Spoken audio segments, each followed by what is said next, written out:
two-way tunneling and lumen restoration for complete esophageal obstruction, presented by Prakash Zacharias.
Endoscopy, two-way tunneling, and lumen restoration for complete esophageal obstruction.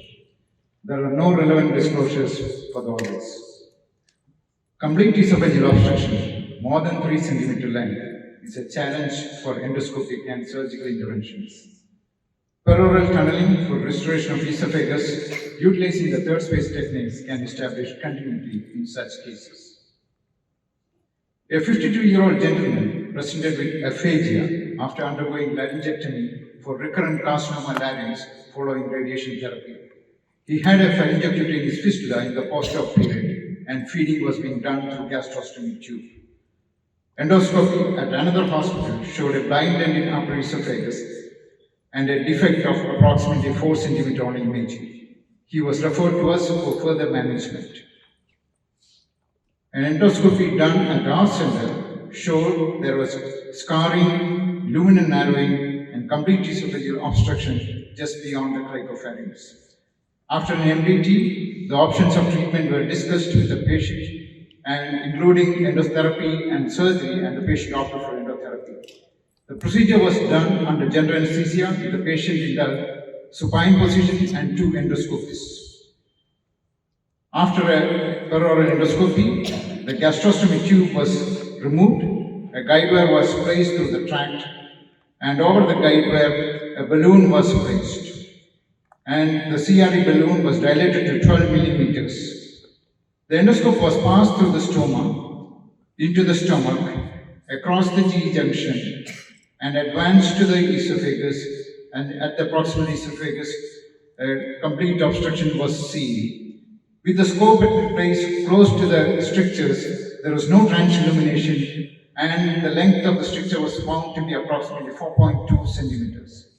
Both the endoscopes were then removed and transparent cap attached to the tip. From the retrograde side, a mucosal incision was made approximately 5 centimeters from the stricture at 7 o'clock position. After incision, the submucosa was entered. By careful dissection, care was taken not to injure the muscle layer and keeping close to the mucosal layer. Further, the tunnel was created and it was extended to the stricture approximately to 6 to 7 centimeters. The endoscope was introduced in the oral site, and submucosal bleb was noticed at the site of the stricture. This was incised at 5 o'clock position so that it was in line with the 7 o'clock position seen in the retrograde aspect. The submucosa was entered by careful incision and dissection and injection, and the care was taken so that the scope was remaining close to the mucosa. Further dissection distally was done, and during this period transillumination was seen, indicating that we are close to the distal tunnel.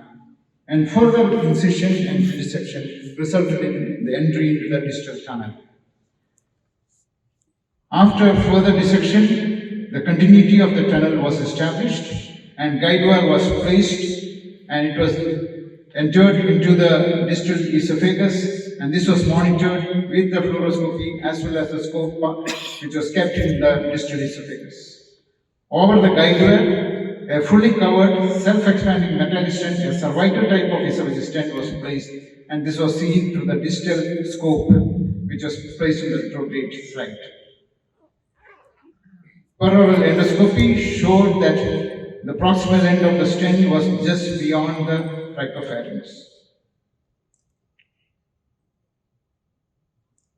After placement of the stent, contrast dye was instilled into the stent, and we saw that there was free flow of the dye across into the distal esophagus. The patient was started on oral feeds the next day, which was enhanced to semi-solids, and the patient was discharged on the third day. The self-expanding metal stent was removed in 6 weeks' time, and endoscopy at that time showed that there was complete clearance of the stricture. Patient had to undergo 4 sessions of dilatation and follow-up. There has not been any interventions in the last 1 year. Patient has gained about 10 kgs and gone back to his normal work. To conclude, complete esophageal obstruction, a rare complication after laryngectomy, is a therapeutic challenge.